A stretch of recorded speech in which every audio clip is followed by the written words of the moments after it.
ডাকসু নির্বাচন অনুষ্ঠিত হলো জাতীয় নির্বাচনের পূর্বে, সেটার যে এরকম বিভিন্ন প্রতিবন্ধকতা তৈরি করলো বিশ্ববিদ্যালয় প্রশাসন, এটা কিন্তু যারা গণতন্ত্রকামী মানুষ বাংলাদেশে তাদেরকে আশাহত করেছে, এমনকি আমাদেরকে আশাহত করেছে। না, আসলে ক্যাম্পাস আমাদের ছুটি 9 তারিখ পর্যন্ত, তাই কক্সবাজার বেড়াতে আসলাম।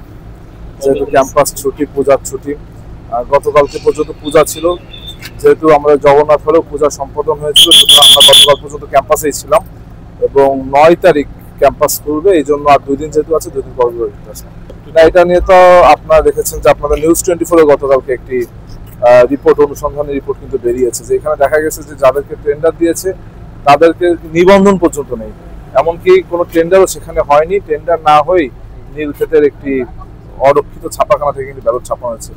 আমরা দেখুন, যারা বিজয়ী বলে ধরে নিচ্ছি তাদের বিরুদ্ধে আমাদের অভিযোগ নেই, কিন্তু বিশ্ববিদ্যালয় প্রশাসন এই যে গণতান্ত্রিক উত্তরণের পথে বাংলাদেশের যে একটি ডাকসু নির্বাচন অনুষ্ঠিত হলো জাতীয় নির্বাচনের পূর্বে, সেটার যে এরকম বিভিন্ন প্রতিবন্ধকতা তৈরি করলো বিশ্ববিদ্যালয় প্রশাসন, এটা কিন্তু যারা গণতন্ত্রকামী মানুষ বাংলাদেশে তাদেরকে আশাহত করেছে, এমনকি আমাদেরকে আশাহত করেছে। কিন্তু তারা এখন সুস্পষ্ট কোনো জবাব দিইনি। আমরা আশা করবো যে বিশ্ববিদ্যালয় প্রশাসন সুস্পষ্ট জবাব।